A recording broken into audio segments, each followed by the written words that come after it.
ஏங்க ஏன் Instagram account இல்லாமல் ஹேக் பண்ணுவாங்க? நான் அதில் ஒரு ஃபோட்டோ கூட போட்டது இல்லைங்க. பண்ணுவாங்கங்க.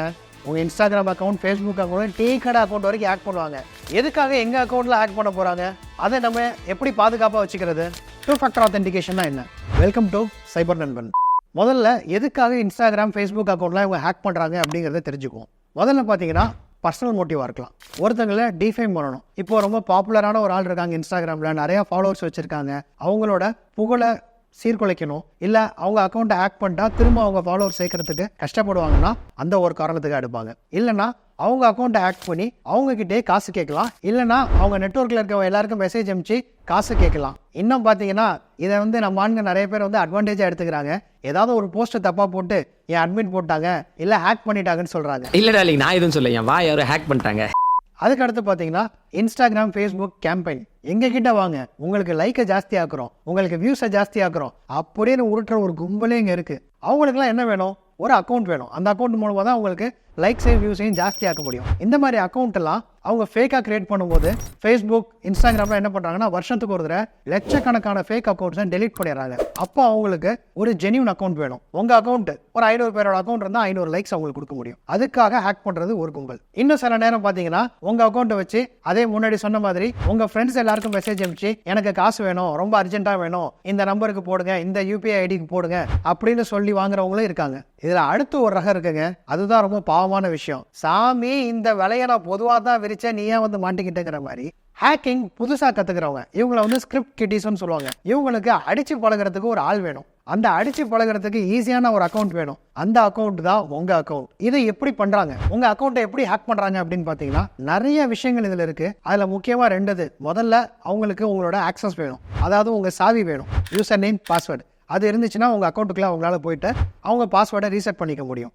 அப்படி இல்லைன்னா 2வது வகை செஷனை ஹைஜாக் பண்ணுறது. நீங்கள் ஆல்ரெடி யூசர் நேம், பாஸ்வேர்ட் போட்டு எஸ்டாப்ளிஷ் பண்ண செஷனில் அவங்க உட்காந்துக்கிட்டு அவங்களுக்கு தேவையான விஷயங்களை பண்ணிக்க முடியும். ஏற்கனவே கர்ப்பமான பொண்ணை கல்யாணம் பண்ணிட்டோம்னா நம்மளுக்கு டைம் சேவ் ஆகுது பாத்தீங்களா? பிகாஸ் பேசிக்கலி ஐ எம் சோம்பேறி. என்னது, செஷனை ஹைஜாக் பண்ணுவாங்களா? அது எப்படி? முன்னாடியெல்லாம் பார்த்தீங்கன்னா கம்ப்யூட்டரில் ஒரு ஃபேஸ்புக்லேயோ, இன்ஸ்டாகிராம்லேயோ, ஜிமெயிலையோ லாகின் பண்ணால் நீங்கள் ஒரு யூசர் நேம், பாஸ்வேர்ட் போட்டு லாகின் பண்ணுவீங்க. வேலை முடிஞ்சதுக்கப்புறம் லாக் அவுட் பண்ணிட்டு வருவீங்க. இல்லை கொஞ்ச நேரத்தில் தானாக லாக் அவுட் ஆகும். இதை டைம் அவுட் அப்படின்னு சொல்லுவாங்க. இதை செட் பண்ணாங்கன்னா செஷன் தானாக லாக் அவுட் ஆயிடும். இப்போ உங்கள் மொபைலெல்லாம் நீங்கள் பார்த்துருப்பீங்க, யூசர் நேம், பாஸ்வேர்ட் ஃபோனை வாங்கி கான்ஃபிகர் பண்ணும்போது மட்டும் தான் போடுறீங்க. அதுக்கப்புறம் எப்பயாவது யூசர் நேம், பாஸ்வேர்ட் போடுறீங்களா? உங்கள் செஷன் ஆக்டிவாகவே தான் இருக்கும். அப்போது உங்களோட அந்த ஆக்டிவாக இருக்கிற செஷனை என்னால் எடுக்க முடிஞ்சிச்சு அப்படின்னா உங்கள் அக்கௌண்ட்டை என்னால் ஹேக் பண்ண முடியும். நம்ம லவ் டுடே படத்தில் கூட ஒருத்தர் சொல்லியிருப்பாரு, தொட்டா தூக்கிடலான்னு. அது எப்படின்னா இந்த செஷன் ஹைஜாக்கிங் தான். தொட்டா தூக்கிடுவேன். இதெல்லாம் எப்படி பண்ணுறாங்க அப்படின்னு பார்த்தீங்கன்னா அதுக்கு பல டெக்னிக்ஸ் இருக்குது. விஷிங்கில் ஆரம்பித்து man in the middle attack, brute force attack, dictionary attack, cross scripting attack, keylogger, இந்த மாதிரி பல டெக்னிக்ஸ் யூஸ் பண்ணுவாங்க. இந்த டெக்னிக்ஸ்லாம் பற்றி நான் உங்களுக்கு ஃபியூச்சரில் ஒரு வீடியோவில் சொல்கிறேன். பட் இந்த மாதிரி பல ரூபத்தில் வரும்போது நம்ம எப்படி பாதுகாத்துக்க போகிறோம்? ஸோ நம்ம இதில் பார்த்தது 2 விஷயத்தில் முக்கியமான விஷயம் என்னென்னு பார்த்தீங்கன்னா பாஸ்வேர்ட். இதில் மெஜாரிட்டி ஆஃப் தி அட்டாக் எப்படி நடக்கும் அப்படின்னு பார்த்தீங்கன்னா உங்கள் பாஸ்வேர்டை எடுத்து மட்டும்தான் அவங்களால லாகின் பண்ண முடியும். அப்போது இந்த பாஸ்வேர்ட்ஸை நம்ம எப்படி வச்சுருக்கணும், எவ்வளோ சேஃபாக வச்சுருக்கணும், நம்ம அப்படி வச்சுருக்கோமா அப்படின்னு பார்த்தீங்கன்னா கண்டிப்பாக இல்லை. இதுக்கு ஒரு எக்ஸாம்பிளாக இந்த பாஸ்வேர்ட் சிமுலேட்டர் பார்க்கலாம். இதில் பார்த்தீங்கன்னா உங்கள் பாஸ்வேர்டு எவ்வளோ சேஃபாக இருக்குது அப்படிங்கிறத பிரேக் பண்ணுறதுக்கு எத்தனை நாள் ஆகும் அப்படின்றது தெரியும். இப்போ கூகுளில் போயிட்டு டாப் 100 இல்லை 500 பிளைன் டெக்ஸ்ட் பாஸ்வேர்டு அப்படின்னு சர்ச் பண்ணிங்கன்னா ஏதாவது ஒரு லிங்க் இதில் ஓப்பன் பண்ணிக்கிங்க. இதில் இருக்கிற பாஸ்வேர்ட்ஸில் ஏதாவது நீங்கள் வச்சுருந்தீங்க அப்படின்னா இதையெல்லாம் கிராக் பண்ணுறதுக்கு சில நொடிகள் போதும். இதை நம்ம செக் பண்ணி பார்க்குறதுக்கு அதே கூகுளில் போயிட்டு சும்மா பாஸ்வேர்ட் ஸ்ட்ரென்த் செக் அப்படின்னு சொல்லி போடுங்க. போட்டிங்கன்னா நிறையா லிங்க் வரும். அதில் நம்ம ஃபஸ்ட் லிங்க் ஓப்பன் பண்ணிக்கலாம், இந்த பிட் வார்டனை. இதில் உங்களோட பாஸ்வேர்டு போட்டு பார்த்தீங்கன்னா அது எவ்வளோ ஸ்ட்ரென்த் இருக்குது அப்படின்றது தெரிஞ்சிடும். ஸோ 1 2 3 4 5 6 அப்படின்னா லெஸ் தென் செகண்டில் இதை நம்மளால் பிரேக் பண்ண முடியும். இப்போ பாஸ்வேர்டு, அட்மின் அட் 1 2 3 எல்லாமே பார்த்தீங்கன்னா ஈஸி டு கிராக் தான். ஸோ இந்த மாதிரி பாஸ்வேர்டு நம்ம வச்சோன்னா ரொம்ப கஷ்டம். I love my son, I love my father, இதுவும் ரொம்ப ஈஸியாக அவங்க பிரேக் பண்ணிட்டு போயிடுவாங்க. அதுக்கு பதில் கருப்பாயி அப்படிங்கிறத இப்போ நான் மாற்றி வைக்கிறேன். ஒரு சிம்பிள், ஒரு நம்பர், ஒரு கேபிட்டல் சேர்த்து வைக்கிறேன். பார்த்தீங்கன்னா இதை பிரேக் பண்ணுறதுக்கு செஞ்சுரிஸ், 100 வருஷத்துக்கு மேலே ஆகும் அப்படின்னு வந்திருக்கு. இப்போ இதில் காமிச்ச மாதிரி பிளெயின் டெக்ஸ்ட் பாஸ்வேர்டோ, உங்கள் ஃபேமிலி நேமோ, உங்களோட காமன் மொபைல் நம்பரோ, உங்கள் டேட் ஆஃப் பர்த்தோ இதெல்லாம் அதில் வச்சிங்கன்னா அவங்களுக்கு ஈஸியாக ஹேக் பண்ணிட முடியும். அதே மாதிரி காமன் இங்கிலீஷ் டிக்ஷனரி வேர்ட்ஸ் இதை வச்சிங்கன்னா கூட அவங்களால ரொம்ப ஈஸியாக ஹேக் பண்ணிட முடியும். அப்போது உங்கள் பாஸ்வேர்டு எப்படி இருக்கணும் அப்படின்னு பார்த்தீங்கன்னா, பாஸ்வேர்டோட ஸ்ட்ரென்த் ரொம்ப ஜாஸ்தியாக இருக்கணும். மினிமம் ஒரு 12 கேரக்டர் வச்சிங்கன்னா ரொம்ப ரொம்ப ரொம்ப நல்லது.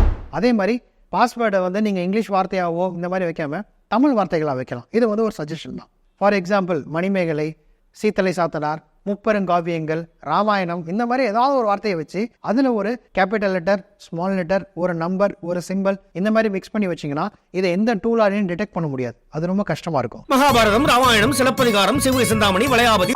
அதுக்கடுத்து பார்த்தீங்கன்னா 2 ஃபேக்டர் ஆத்தென்டிகேஷன் அப்படின்னா என்னென்னு பார்த்தீங்கன்னா, நம்மளோட ஆத்தென்டிகேஷனை இன்னும் ரொம்ப செக்யூர் ஆக்குறோம். அதாவது 2 பூட்டு போட்டு பூட்டுற மாதிரி தான். இப்போ ஒரு ட்ரெயினில் போகிறீங்க, பொட்டி கையில் எடுத்துகிட்டு போயிருப்பீங்க, அதை பூட்டி வச்சிருப்பீங்க. தூங்கும்போது என்ன பண்ணுவீங்க, ஒரு செயினை போட்டு பூட்டுவீங்க. எதுக்காக?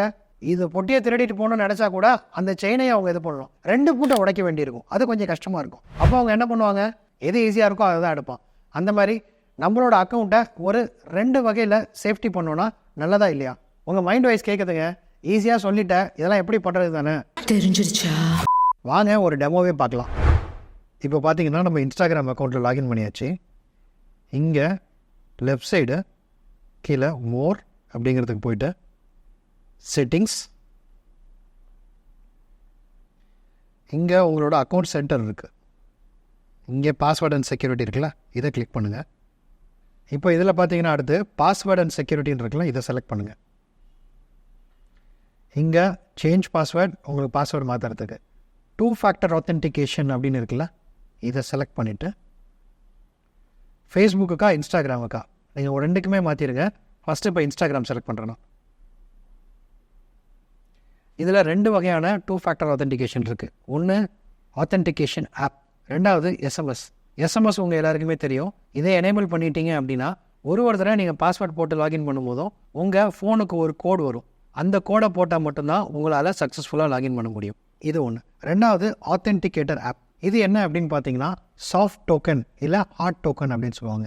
சாஃப்ட் டோக்கன் அப்படின்னா என்னன்னா, Microsoft authenticator, Google authenticator, RSA token இந்த மாதிரி ஏதாவது ஒரு அப்ளிகேஷனை உங்கள் மொபைலில் டவுன்லோட் பண்ணிக்கலாம். இந்த அப்ளிகேஷன் என்ன பண்ணும் அப்படின்னு பார்த்தீங்கன்னா, 30 செகண்டுக்கு ஒரு தடவை ஒரு கோடு ஜென்ரேட் பண்ணிக்கிட்டே இருக்கும். அந்த கோடை போட்டால் மட்டும்தான் உங்களால் உள்ளே லாகின் பண்ண முடியும். இதே ஹார்ட் டோக்கன் கான்ஃபிகர் பண்ணியிருந்தீங்க அப்படின்னா, ஹார்ட் டோக்கன் வந்து உங்கள் USB மாதிரி ஒரு டிவைஸ், எபிக்கி மாதிரி, அதை உங்கள் சிஸ்டத்தில் இன்சர்ட் பண்ணினால் மட்டும்தான் உங்களால் லாகின் பண்ண முடியும். இப்போ நான் 2மே செஞ்சு காட்டுறேன். டெக்ஸ்ட் மெசேஜ் அப்படின்னு செலக்ட் பண்ணி நெக்ஸ்ட் கொடுத்தீங்க அப்படின்னா ஒரு ஃபோன் நம்பர் ஆட் பண்ண சொல்லும். இந்த ஃபோன் நம்பர் ஆட் பண்ணி நெக்ஸ்ட் கொடுத்து கான்ஃபிகர் பண்ணிட்டீங்கன்னா சக்ஸஸ்ஃபுல்லாக ஆட் ஆயிரும். ஒரு கோடு வரும், அந்த கோடை போட்டிங்கன்னா சக்ஸஸ்ஃபுல்லாக ஆட் ஆயிரும். இது ஈஸி தான். இப்போ ஆத்தென்டிகேட்டர் ஆப் எப்படி இன்ஸ்டால் பண்ணுறதுன்னு நான் சொல்லித்தரேன். ஆத்தென்டிகேட்டர் ஆப்பை செலக்ட் பண்ணிட்டேன். ஸோ அடுத்து என்ன சொல்லுதுன்னு பார்த்தீங்கன்னா, download and authentication app. So நம்ம இப்போ வந்து பார்த்தீங்கன்னா கூகுள் ஆத்தென்டிகேட்டர் டவுன்லோட் பண்ணி யூஸ் பண்ணுறது எப்படின்னு பார்க்கலாம். உங்கள் ஃபோனில் ப்ளே ஸ்டோரில் போயிட்டு இந்த கூகுள் ஆத்தென்டிகேட்டர் ஆப்பை நீங்கள் டவுன்லோட் பண்ணணும். ப்ளே ஸ்டோரில் கூகுள் ஆத்தென்டிகேட்டர் அப்படின்னு டைப் பண்ணிங்கன்னா அந்த ஆப் வந்துடும். இந்த ஆப்பை இன்ஸ்டால் பண்ணணும். ஆல்ரெடி இதில் இன்ஸ்டால் ஆகிருக்கிறதுனால இதில் வந்துருச்சு. இப்போது இதில் புதுசாக ஒரு அக்கௌண்ட் ஆட் பண்ண போகிறோம். ப்ளஸ் கிளிக் பண்ணிவிட்டு ஸ்கேன் QR கோட். இப்போது இந்த QR கோடை என்னோடய ஃபோன்லேருந்து நான் ஆட் பண்ணிட்டேன். இப்போ ஆத்தென்டிகேட்டர் சேவ்டு அப்படின்னு இன்ஃபர்மேஷன் வந்திருக்கா. இதுதான் என்னோடய கூகுள் ஆத்தென்டிகேட்டர். இங்கே போய் நெக்ஸ்ட் கொடுக்குறேன். என்னோடய ஃபோனில் இருக்கிற 6 டிஜிட் கோடை இங்கே என்டர் பண்ண சொல்லுது. இப்போ அந்த கோடை போட்டு கான்ஃபிகர் பண்ணிட்டீங்கன்னா உங்கள் இன்ஸ்டாகிராம் அக்கௌண்ட்டில் 2 ஃபேக்டர் ஆத்தென்டிகேஷன் எனேபிள் ஆயிடுச்சு. இனிமேல் ஒரு தடவை பாஸ்வேர்ட் போடும்போதும் இதில் இருக்கிற டோக்கனையும் போட்டிங்கன்னா மட்டும்தான் அது வேலை செய்யும். இதே மாதிரி உங்கள் ஃபேஸ்புக், ஜிமெயில் எல்லாத்துக்கும் உங்களால் 2 ஃபேக்டர் ஆத்தென்டிகேஷன் எனேபிள் பண்ணிக்க முடியும். இந்த 2 ஃபேக்டர் ஆத்தென்டிகேஷன் மட்டும் எனேபிள் பண்ணால் நான் பாதுகாப்பாக இருப்பேனா அப்படின்னா, 3/4 ஒரு 100% உங்களுக்கு அட்டாக் வருது அப்படின்னா 70லேருந்து 80% நீங்கள் இது மூலமாக சேஃபாக இருக்க முடியும். உங்கள் செஷனே ஒருத்தங்க ஹைஜாக் பண்ணால் கூட சில நேரங்களில் அடிஷ்னல் ஆத்தென்டிகேஷன் கேட்கும். அப்போ அவங்களால கண்டினியூ பண்ண முடியாது. சரி, அப்போ அந்த 20-30% வந்து நமக்கு இன்னும் ரிஸ்க் இருக்க தானே செய்யுது அப்படின்னு சொல்கிறீங்களா? கரெக்டு தான். அப்போது நீங்கள் என்னெல்லாம் பண்ணக்கூடாது அப்படிங்கிறத சொல்லிடுறேன். முதல்ல ஃப்ரீ வைஃபை, பப்ளிக் வைஃபை, இதில் வந்து நம்ம இஷ்டத்துக்கு கனெக்ட் பண்ணக்கூடாது. ஹோட்டல் ஒய்ஃபெல்லாம் யூஸ் பண்ணுறதுக்கு முன்னாடி கண்டிப்பாக ஒரு தடவைக்கு 4 தடவை யோசிங்க. இப்போ டேட்டா எல்லா இடத்துலையும் நமக்கு ரொம்ப சீப்பாகவும் ஃப்ரீயாகவும் கிடைக்குது. முடிஞ்ச வரைக்கும் உங்கள் நெட்வொர்க் டேட்டாவே யூஸ் பண்ணுங்கள். HTTPS அப்படின்னு சொல்லப்படுற செக்யூர் SSL சர்டிஃபிகேட் இல்லாத எந்த ஒரு வெப்சைட்டையும் முடிஞ்ச வரைக்கும் உபயோகிக்காதீங்க. அதே மாதிரி நீங்கள் வெப்சைட்லாம் யூஸ் பண்ணும்போது HTTPS அப்படின்னு இப்படி ஒரு பூட்டு சிம்பிள் பார்த்துருப்பீங்க. அந்த சிம்பிள் இல்லாமல் வெறும் HTTP அப்படின்னு இருந்தால் யூஸ் பண்ணாதீங்க. இது என்ன அப்படின்னு பார்த்தீங்கன்னா ஒரு SSL சர்டிஃபிகேட். இது மூலமாக உங்களோட நெட்வொர்க் டிராஃபிக் எல்லாமே என்கிரிப்டடாக போகும். இது உங்களை சேஃபாக வச்சுக்க யூஸ்ஃபுல்லாக இருக்கும். முடிஞ்ச வரைக்கும் உங்கள் பாஸ்வேர்டை பீரியாடிக்காக, அதாவது ஒரு 30 நாளைக்கு ஒரு தடவை 60 நாளைக்கு ஒரு தடவை மாற்றிக்கிட்டே இருங்க. இது மூலமாக செஷன் யாராவது ஹைஜாக் பண்ணியிருந்தாங்கன்னா கூட அவங்களும் லாக் அவுட் ஆயிடுவாங்க. VPN இது பார்த்தீங்கன்னா நிறைய இடத்துல ஃப்ரீயாகவே இருக்குது. இது இல்லாமல் நீங்கள் மொபைல் ஏதோ ஒரு ஆன்டி வைரஸ் மெக்கஃபே மாதிரி வாங்கியிருந்தீங்கன்னா அதுலேயும் VPNs கொடுக்குறாங்க. இந்த VPNs யூஸ் பண்ணுறது உங்களை செக்யூராக வச்சுருக்கும். அடுத்து உங்கள் மொபைலில் கண்டிப்பாக ஒரு ஆன்டி வைரஸ் வச்சுக்கோங்க. இது ஏதாவது மால்வேர் வைரஸ் உங்கள் மொபைலில் வந்துச்சுன்னா கண்டிப்பாக உங்களை அலர்ட் பண்ணும். அதை க்ளீனப்பும் பண்ணிடும். கண்டிப்பாக யூஸ் பண்ணுங்கள். ஃபைனலாக பார்த்தீங்கன்னா பாஸ்வேர்ட் மேனேஜர். இது என்ன அப்படின்னு பார்த்தீங்கன்னா உங்களோட பாஸ்வேர்டை எல்லாத்தையும் நீங்கள் ஞாபகம் வச்சுக்க வேணாம், அது ஞாபகம் வச்சுக்கும். ஒருத்தரையும் அதுவே உங்களுக்கு கிரியேட் பண்ணும். மாற்றும் போது அப்டேட் பண்ணிக்கும். என்ன ப்ரோ எல்லா பாஸ்வேர்டையும் கொண்டு போய் ஒரு இடத்துல வைக்க சொல்கிறீங்க? அதை ஆட்டையை போட்டால் யோசிக்கிறது கரெக்டு தான். அது அவ்வளோ சீக்கிரம் எடுக்க முடியாது. அது என்கிரிப்டட் ஃபார்மேட்லேயே சேவ் ஆகிருக்கும். என்கிரிப்ஷன்னா என்னென்னு பார்த்தீங்கன்னா இப்போ சின்ன வயசில் நம்ம எல்லாருமே ஸ்கூல் காலேஜஸில் விளாண்டுருப்போம். ஏலேருந்து Z வரைக்கும் இருக்கிற வார்த்தைகளுக்கு 1லேருந்து 26 வரைக்கும் நம்பர் எழுதியிருப்பீங்க. இப்போ குட் அப்படின்னு எழுதணும்னு நினச்சிங்கன்னா இப்போது 6, 15, 15 அந்த மாதிரி எழுதி அனுப்புவாங்க. இது எப்படி எழுதியிருக்காங்கன்றது தெரிஞ்சிச்சுன்னா நீங்கள் அந்த லெட்டரை வாங்கி படிக்கும்போது டீக்ரிப்ட் பண்ணுவீங்க. அதாவது அதே மாதிரி இந்த ஏக்குனா 1, பீனா 2ங்கிறது உங்களுக்கு தெரிஞ்சால் மட்டும்தான் அந்த மெசேஜை டீக்ரிப்ட் பண்ண முடியும். இதை பிளெயின் டெக்ஸ்ட், சைஃபர் டெக்ஸ்ட்னு சொல்லுவாங்க. நம்ம ரோஜா படத்தில் அரவிந்த் சாமி இந்த வேலை தான் பார்த்துட்டு இருந்தார். கிரிப்டாலஜிஸ்ட் அப்படின்னு சொல்லுவார். ஸோ இந்த மாதிரி ஃபார்மேட்டில் தான் பாஸ்வேர்ட் மேனேஜர் சேவ் பண்ணியிருக்கோம். அது கொஞ்சம் செக்யூராக தான் இருக்கும். அது இல்லாமல் பாஸ்வேர்ட் மேனேஜர்லையும் நம்ம 2 ஃபேக்டர் ஆத்தென்டிகேஷன் யூஸ் பண்ணலாம். அப்போ உங்கள் பாஸ்வேர்ட் மேனேஜரே அவங்க ஹேக் பண்ணிட்டா கூட 2 ஃபேக்டர் ஆத்தென்டிகேஷன் இல்லைனா உள்ளுக்குள்ளே அவங்களால போக முடியாது. அது இல்லாமல் நம்ம எல்லா அக்கௌண்ட்லையும் பாஸ்வேர்டோட நம்மளும் 2 ஃபேக்டர் ஆத்தென்டிகேஷன் யூஸ் பண்ணியிருக்கோம். இப்போ முடிஞ்சால் தொடரா பார்க்கலாம் தான். ஸோ இதெல்லாம் பண்ணிட்டா என் அக்கௌண்ட் ரொம்ப சேஃபாக இருக்குமா அப்படின்னு பார்த்தீங்கன்னா கண்டிப்பாக சேஃபாக இருக்கும். ஹேக்கே பண்ண முடியாதா அப்படின்னு கேட்டிங்கன்னா இது வரைக்கும் ஹேக் பண்ண முடியாத சிஸ்டம் அப்படின்னு உலகத்தில் எதையுமே கண்டுபிடிக்கல. ஃபேஸ்புக்லேருந்து கூகுள் வரைக்கும் நீங்கள் ஹேக் பண்ணிட்டு தான் இருக்காங்க. ஆனால் இதெல்லாம் நம்ம செஞ்சோன்னா நம்ம அக்கௌண்ட்டை ஹேக் பண்ணுறது அவ்வளோ ஈஸி கிடையாது. போகிற போக்கில் அடிச்சுட்டு போக முடியாது. அதுக்கு உட்காந்து அவங்க மெனக்கெட்டு செய்யணும். அவ்வளோ சீக்கிரம் அதை செய்ய மாட்டாங்க. ஸோ நீங்கள் நிம்மதியாக இருக்கலாம். இந்த பாஸ்வேர்ட் மேனேஜர்ஸ்லாம் பற்றி உங்களுக்கு இன்னும் டீட்டெயிலாக வேணும்னா கமெண்ட் பண்ணுங்கள். அதை பற்றி தனியாக ஒரு வீடியோ போடுறேன்.